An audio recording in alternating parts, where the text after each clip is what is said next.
Before I formed you in the womb, I knew you. Before you were born, I set you apart. At that time, the disciples came to Jesus, saying, "Who is the greatest in the kingdom of heaven?"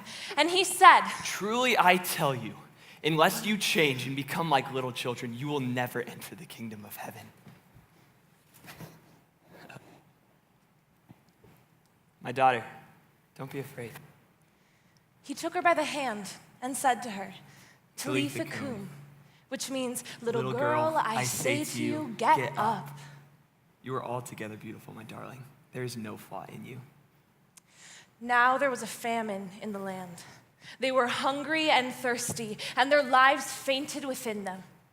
They sold girls for wine to drink. A woman in that town who lived a sinful life was even more depraved, abandoning herself to her lust and prostitution.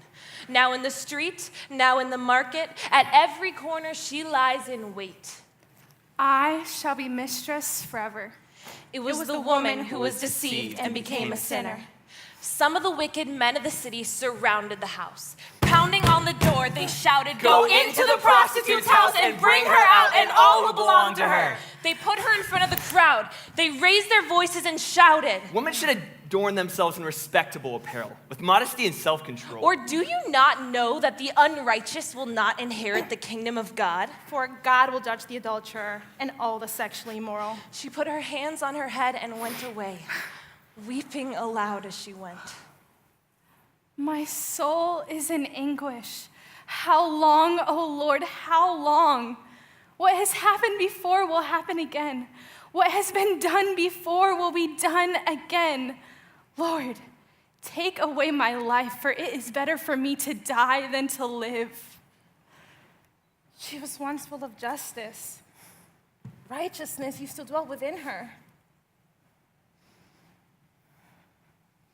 Now my eye sees you. Truly, I tell you, I don't know you. At daybreak, the woman went back to the house, fell down at the door, and lay there until daylight. When evening came, Jesus arrived. He took her by the hand and said to her, "Talitha cum," which means, little girl, I say to you, get up. Before I formed you in the womb, I knew you. Before you were born, I set you apart. I have sinned against both heaven and against you. I am no longer worthy. You are altogether beautiful, my darling. There is no flaw in you.